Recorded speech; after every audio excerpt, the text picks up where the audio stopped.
शुभोदय नामा। बरसते बादल दूसरा भाग है।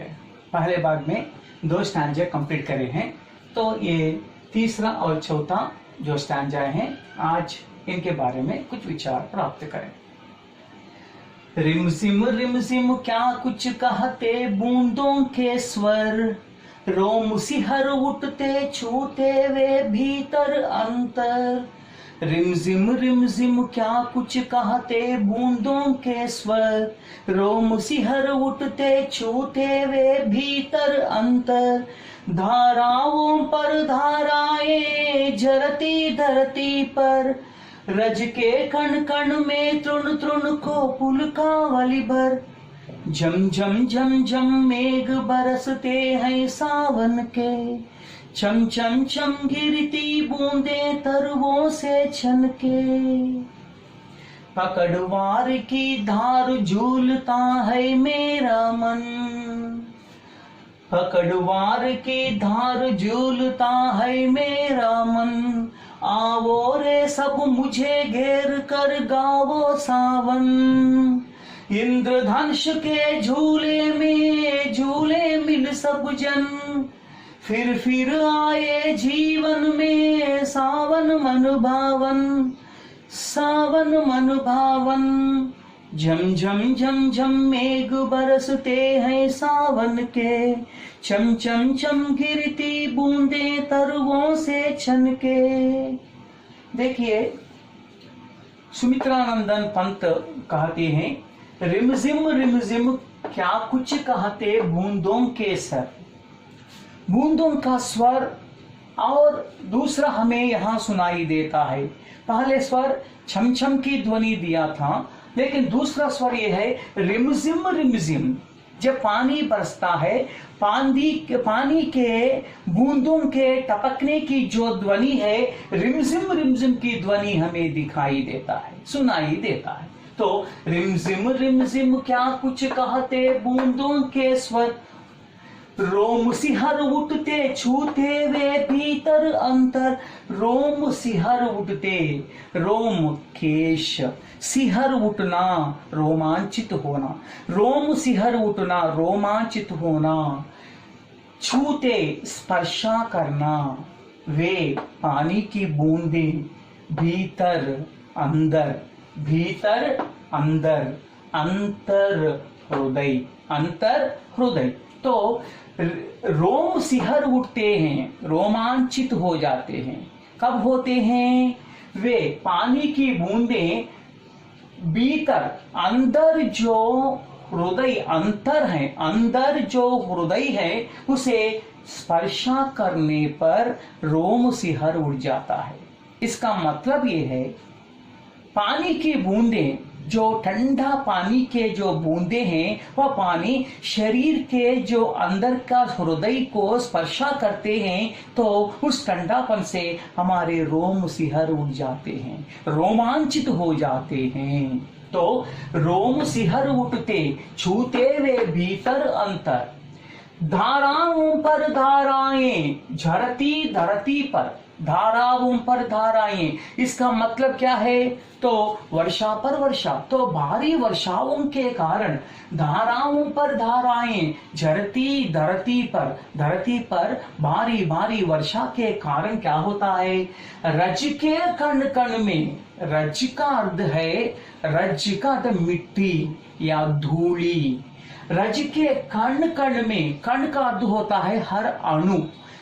रज के कण कण में तृण तृण को, तृण का अर्थ होता है ये छोटा सा घास का तिनका, ये पीस ऑफ ग्रास। मिट्टी के हर कण से तृण तृण, छोटे से घास के पौधे वहां से उगकर पुलकावली भर, तो ये पुलकित हो जाते हैं। अपने मन को खुशी भरकर वे पुलकित हो जाते हैं, खुशी से भाव विभोर हो जाते हैं। तो रोम रज के कण कण में, मिट्टी के हर कण में तृण तृण को, हर एक घास के पौधे को सो पुलकावली भर, तो पुलकित हो जाते हैं। क्यों? क्योंकि ये जो धाराओं पर धाराएं वर्षा मिट्टी के हर कण में गिरने पर क्या होता है, हर एक खंड में घास के तिनके पैदा होते हैं और ये पुलकित हो जाते हैं वर्षा के कारण। पकड़वार की धार झूलता है मेरा मन, पकड़वार की धार झूलता है मेरा मन। ये चौथा जो स्टैंजा है, इसमें कवि का जो मन की भावना हमें प्रस्तुत करते हैं। कवि के मन में जिस तरह की भावना है वर्षा के बारे में, उसके बारे में हमें प्रस्तुत करते हैं। यहाँ पकड़ वारी की धार, पकड़ पकड़ना, वारी पानी की, धार धारा, झूलता है झूलने लगता है मेरा मन। यहाँ कवि का मन, कवि सुमित्रानंदन पंत जी कहते हैं पानी की जो धारा इस धरती पर गिरता रहता है, उस धारे को पकड़कर इधर उधर झूलने को इनका मन कहता है। किसका? श्री सुमित्रानंदन पंत जी का। पकड़वार की धार झूलता है मेरा मन। और भी कहते हैं आवो रे सब, आवो रे सब, मुझे घेर कर गावो सावन। आवो रे, सभी लोग यहाँ आना है और मुझे घेरना है, मुझे लिपट कर गावो सावन। सावन के गाने गाने के लिए सभी लोगों को आह्वान करते हैं। कौन? सुमित्रानंदन पंत जी। तो सुमित्रानंदन पंत जी यहाँ क्या कहते हैं? आओ रे, सभी लोग यहाँ आना चाहिए और मुझे घेर कर, मुझे लिपट कर, मेरे पास आकर गावो सावन। सावन मास के, श्रावण मास के या वर्षा ऋतु के जो मन पसंदी गाने होते हैं, वो गाने गाने के लिए श्री सुमित्रानंदन पंत हम सबको आह्वान करते हैं। सुमित्रानंदन पंत और एक बात भी कहते हैं यहाँ, इंद्रधनुष के झूले में झूले मिल सब जन। इंद्रधनुष, जब वर्षा आती है, बरसात में कभी कभी आसमान में हमें इंद्रधनुष या चंद्र चाप दिखाई देता है, लेकिन चंद्र चाप के पास क्या हम जा सकते हैं? चंद्र चाप के पास जाकर उसे पकड़ सकते हैं? ये तो बहुत मुश्किल की बात है, ये हमें नहीं कर सकते। लेकिन कवि की मन की भावना इस तरह है, इंद्रधनुष के झूले में, जहां आसमान में इंद्रधनुष दिखाई देता है, उस इंद्रधनुष को झूला बनाकर उस झूले में हम सब मिलकर झूलने के लिए कहते हैं। तो हम सब खुशी से इंद्रधनुष के पास जाना है, इंद्रधनुष को झूला बनाना है और उस झूले में सभी मिलकर झूलने के लिए श्री सुमित्रानंदन पंत जी खुशी से सभी को आमंत्रित या आह्वान करते हैं। तो इंद्रधनुष के झूले में झूले मिल सब जन, फिर आए जीवन में सावन मन भावन। पंत जी कहते हैं फिर हमारे जीवन में सावन मास या श्रावण मास या वर्षा ऋतु आना है।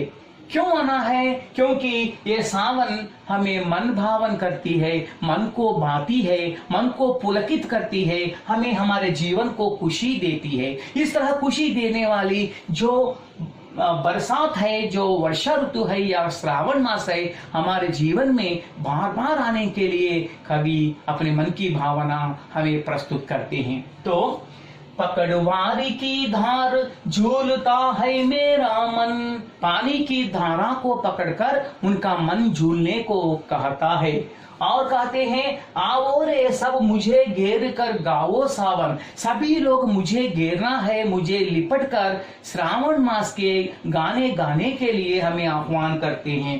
तो कवि और कुछ कहते हैं, इंद्रधनुष के झूले में झूले मिल सब जन। सो इंद्रधनुष अगर आसमान में दिखाई देता है, उस इंद्रधनुष में सभी लोग झूला बनाकर हम सब मिलकर झूलने के लिए आह्वान करते हैं श्री सुमित्रानंदन पंत जी। और इनकी मन की भावना देखिए, फिर आए जीवन में सावन मन भावन।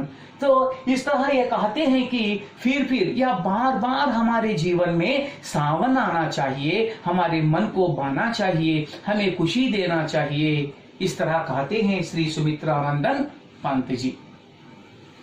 और इस जो कविता है बरसते बादल कविता, इसके जरिए कुछ यहाँ दिए गए हैं। अर्धग्राह्यता में एक छोटा सा प्रश्न दिया गया है। अर्धग्राह्यता में एक प्रश्न, यह प्रश्न सभी लोग अच्छी तरह सोच विचार कर लिखना है। यह क्या है? घने बादलों का वर्णन अपने शब्दों में कीजिए। क्या है? घने बादलों का वर्णन अपने शब्दों में लिखना है। क्या है बोलिए? घने बादल आसमान को घेर लेते हैं। अगर बादल, काले बादल अगर छा जाते हैं तो आसमान को घेर लेते हैं। घने बादल आसमान को घेर लेते हैं, इधर उधर घुमड़ते हैं। जहां पानी की आवश्यकता होता है उस तरफ ये घुमड़ कर जाते रहते हैं। जहां पानी की आवश्यकता है वहां पानी बरसते हैं। ये काले बादलों का काम है।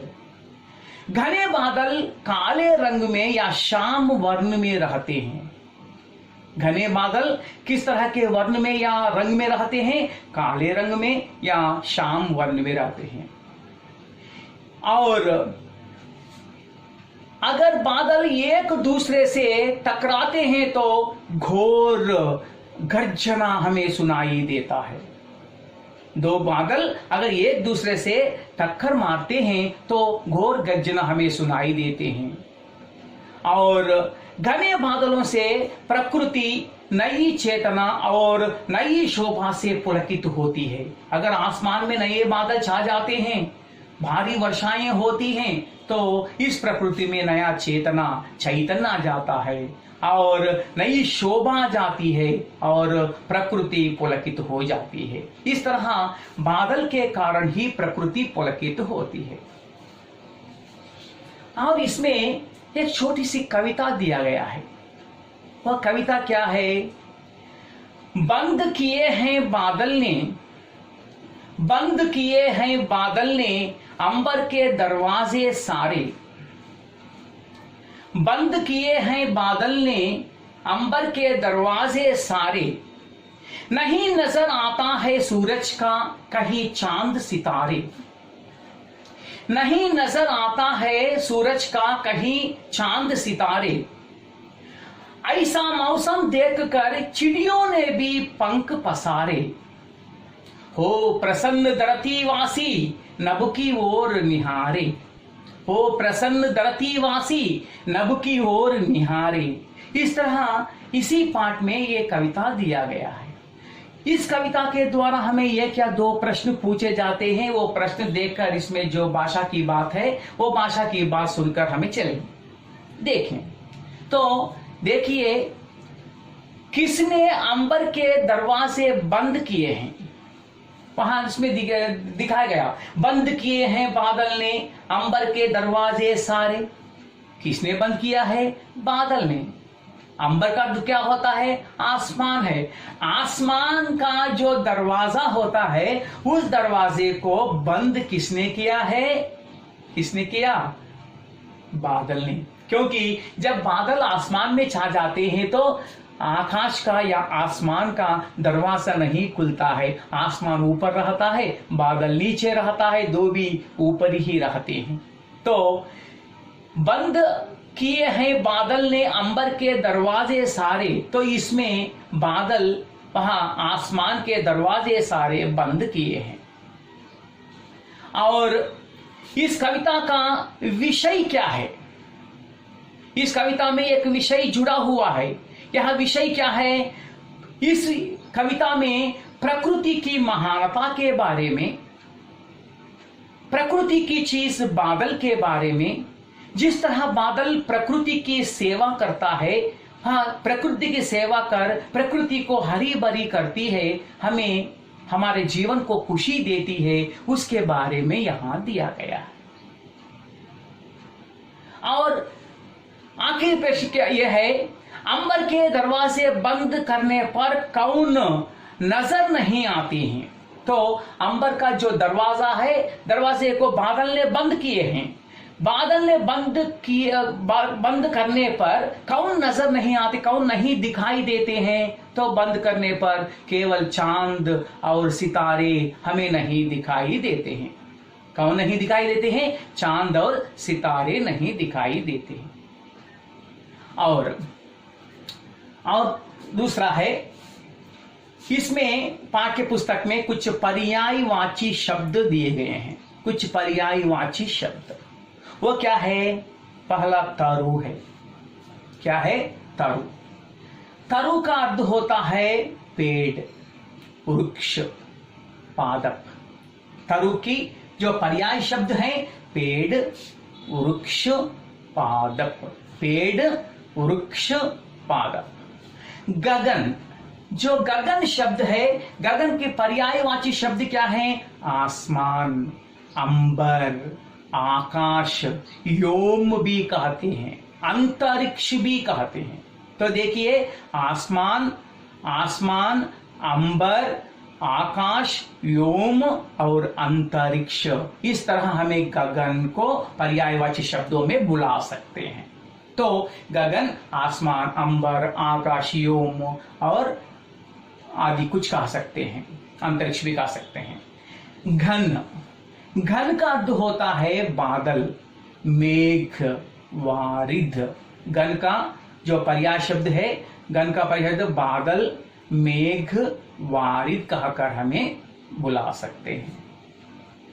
और तीसरा है, यह है पद परिचय।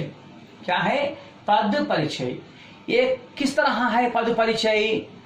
बादल बरसते हैं, बादल बरसते हैं। ये वाक्य में जो बादल है इसका परिचय हमें देना है। बादल बरसते हैं, बादल बरसते हैं जो वाक्य में बादल अंडरलाइंड रेखांकित शब्द है, तो बादल का परिचय हमें देना है। तो यहां बादल क्या है? जातिवाचक संज्ञा। केवल एक बादल के बारे में नहीं, बादल के जो जाति के लिए, जाति के बारे में हमें कहा गया है, इसलिए ये जातिवाचक संज्ञा है। और बादल बरसते हैं, बरसते हैं पुल्लिंग बहुवचन है। तो देखिए, बादल यहां पुल्लिंग शब्द है। बादल क्या है? पुल्लिंग शब्द है। और बरसते हैं पुल्लिंग बहुवचन है। तो पुल्लिंग बहुवचन है। इस तरह एक शब्द देकर, शब्द एक वाक्य में एक शब्द लेकर उस शब्द का परिचय देने पर उस वाक्य के अनुसार उस शब्द के बारे में पूरे हमें जानकारी देना है। अब देखिए, यहां समास के बारे में दो शब्द दिए गए हैं। एक एक जो ग्रामर पार्ट होता है, व्याकरणांश होता है, हमें हमारे जो हर एक जो पीरियड में एक एक ग्रामर पार्ट के बारे में, व्याकरणांश के बारे में हमें अच्छी तरह पढ़ सकते हैं। लेकिन केवल इस पाठ के जरिए आने वाले जो वाक्यांश हैं, व्याकरणांश हैं, उसके बारे में यहां कह सकते हैं। समास, पेड़ पौधे, पेड़ पौधे। ये पेड़ पौधे दो भी समान है, एक दूसरे से अगर हमें तुलना करते हैं, दो भी समान रूप में ही रहते हैं। इस तरह समान रूप में रहने वाले दो शब्द हैं, ये शब्दों को हमें द्वंद्व कहते हैं। इस तरह की आने वाले समास को भी हमें द्वंद्व समास कहते हैं। द्वंद्व समास का विग्रह करने पर और विभक्ति प्रत्यय हमें जोड़ना है, और कंजक्शन जो है उसे हमें जोड़ना पड़ता है। देखिए, पेड़ पौधे, द्वंद्व समास होने के नाते ये विग्रह वाक्य इस तरह होता है, पेड़ और पौधे, पेड़ और पौधे। ये तो द्वंद्व समास है। पशु पक्षी, पशु हो या पक्षी, तो भी समान रूप से रहने वाले जीव जंतु हैं। तो पशु पक्षी ये तो भी समान रूप से रहने के कारण हमें इसे पशु और पक्षी कहते हैं। क्या कहते हैं? पशु और पक्षी। ये भी द्वंद्व समास के अंतर्गत ही आते हैं। और बाद में दिए हुए जो शब्द हैं, वह शब्द को संक्षिप्त में लिखना है। इसका अर्थ होता है एक वाक्य में रहने वाला जो भाव को एक ही शब्द में हमें लिखना है, इसे हमें संक्षिप्त में लिखना कहते हैं। पर देखिए, मन को बाने वाला, मन को बाने वाला, कितने शब्द यहां दिए हैं? मन को बाने वाला 6 शब्द यहां दिए गए हैं। लेकिन इस तरह के शब्दों को मिलाकर एक ही शब्द में हमें बोलने को हमें संक्षिप्त शब्द कहते हैं। तो देखिए, मन को भाने वाला मन भावन, मन को भाने वाला मन भावन कहना है। मन को मोहने वाला मन मोहक हो, मन को मोहने वाला, इसका अर्थ होता है मन को प्यार करने वाला, हमारे बुद्धि को, हमारे हृदय को प्यार करने वाला मन मोहक होता है। जो लिखता है लेखक होता है। जो गाता है गायक होता है। जो गाता है गायक होता है। इस तरह ये पाठ्य पुस्तक में जो व्याकरणांश है, ये व्याकरणांश के बारे में ही यहाँ बताया गया है। तो जो प्रश्नोत्तर हमें दिए जाते हैं, प्रश्नोत्तर हमें बाद में दूसरे पीरियड में हमें ये प्रश्नोत्तर के बारे में भी बताते हैं। लेकिन यहाँ देखिए, यहाँ ये दो जो स्ट्रैंजर्स दिए गए हैं, इसके जो मीनिंग्स या इसके जो अर्थ हमें यहाँ जाने। देखिए, रिमझिम रिमझिम क्या कुछ कहते बूंदों के स्वर। रिमझिम रिमझिम क्या कुछ कहते बूंदों के स्वर। तो बूंदों के या बिंदुओं के स्वर हमें यहाँ किस तरह सुनाई देता है? रिमझिम रिमझिम कहकर सुनाई देता है। पहले स्टांजा में चमचम कहकर सुनाई दिया है, लेकिन इस थर्ड स्टांजा में हमें रिमझिम रिमझिम कहकर बूंदों के या बिंदुओं के या कतरों के ये जो शब्द या स्वर हमें सुनाई देते हैं। तो रिमझिम रिमझिम बूंदों के टपकने का स्वर को हमें रिमझिम रिमझिम कहते हैं। कुछ तोड़ा कहते बूंदों बिंदुओं कतरों। स्वर शब्द, स्वर का अर्थ क्या होता है? शब्द, आवाज, ये भी हमें कहा सकते हैं। रोम सिहर उठते, रोम का अर्थ होता है केश, इसे हमें बाल भी कहते हैं। सिहर उठना खड़े होना, सिहर उठना खड़े होना। तो ये पूरे मिलाकर रोम सिहर उठते, इसका अर्थ है रोमांचित होना। रोम सिहर उठना रोमांचित होना। छूते स्पर्शा करते, छूना स्पर्शा करना, टू टच। वे का अर्थ होते हैं बिंदु, पानी के बूंदों को हमें वे कहते हैं। यहाँ ये उसका जो सर्वनाम यहाँ दिया गया है। भीतर का अर्थ होता है अंदर, इनसाइड। और अंतर को हृदय कहते हैं या मन भी कहते हैं। अंतर को हृदय या मन भी कहते हैं। देखिए, रोम केश, सिहर उठना खड़े होना, रोम सिहर उठना रोमांचित होना, छूते छूना स्पर्शा करना, वे पानी की बूंदें, भीतर अंदर, अंतर हृदय या मन। धाराओं पर धाराएं, धारा पानी की धारा को धारा कहते हैं। धाराओं पर धाराएं, बारी वर्षा को धाराओं पर धाराएं कहते हैं। झरती झरना बरसना। धरती भूमि, धरा, धरती को भूमि, धरा, धरणी कहते हैं। पर आन।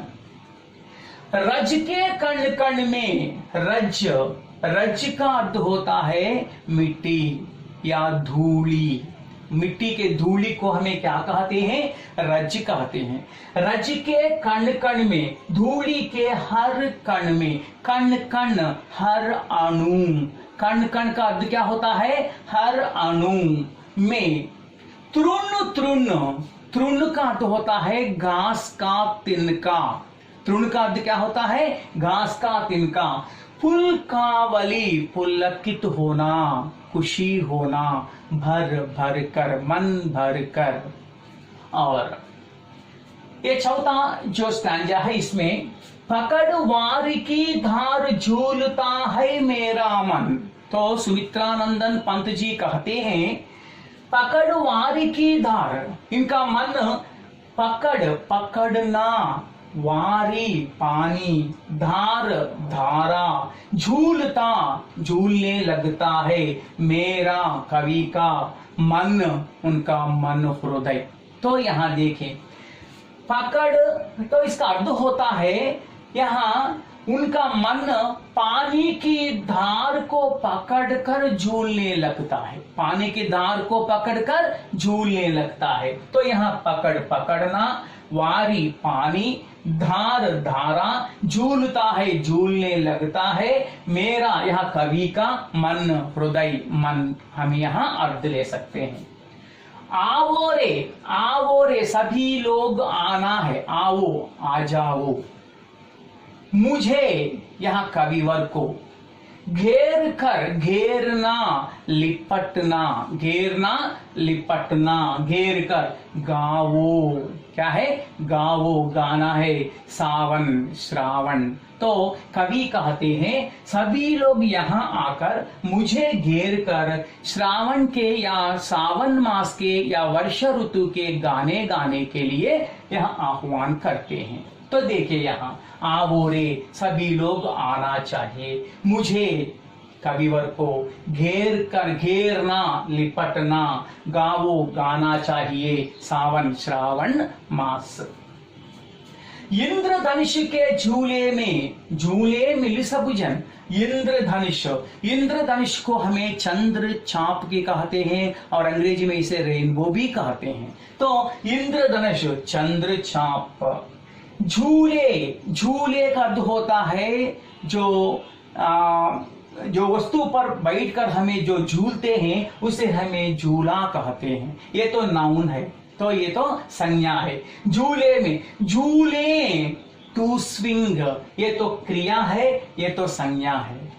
झूले झूला ये संज्ञा है, झूले टू स्विंग तो ये तो क्रिया इसमें दिखाई देता है। तो इंद्रधनुष के झूले में, झूले मिल सब जन, सभी लोग मिलकर इंद्रधनुष के झूले में मिलकर झूलने के लिए आमंत्रित करते हैं। कौन? सुमित्रानंदन पंत जी। देखिए इंद्रधनुष चंद्र चाप, झूला झूला झूलने वाला, झूले झूलना चाहिए, मिल सब जन, सभी जन मिलकर, जन का अर्थ होता है प्रजा, सब सभी लोग मिलना मिलकर। फिर क्या है? फिर का अर्थ होता है बार, फिर बार बार आए, आना चाहिए जीवन में, हमारे जीवन में। सावन श्रावण मास मनभावन, मन को बाने के लिए। तो सुमित्रानंदन पंत जी कहते हैं हमारे जीवन में सावन मास या श्रावण मास फिर आकर हमारे मन को बाना चाहिए, हमारे मन को पुलकित करना चाहिए। हमारे मन को पुलकित करने के लिए श्रावण मास हमारे जीवन में बार बार आना है। इस तरह आते हैं तो सभी लोग खुशी से अपना जीवन यापन करते हैं। इस तरह सुमित्रानंदन पंत जी ने बरसते बादल नामक कविता में तो प्रकृति की सुंदर दृश्यों के बारे में, प्रकृति में तरह तरह के जीव जंतुओं के क्रियाओं के बारे में और उनके मन की भावना के बारे में सुंदर ढंग से हमें वर्णन किया है सुमित्रानंदन पंत जी ने। तो ये जो पाठ है, यह पाठ यहाँ ही समाप्त होता है और दूसरा पाठ से फिर मैं आपके सामने आऊंगा। तब तक विदा, बाय।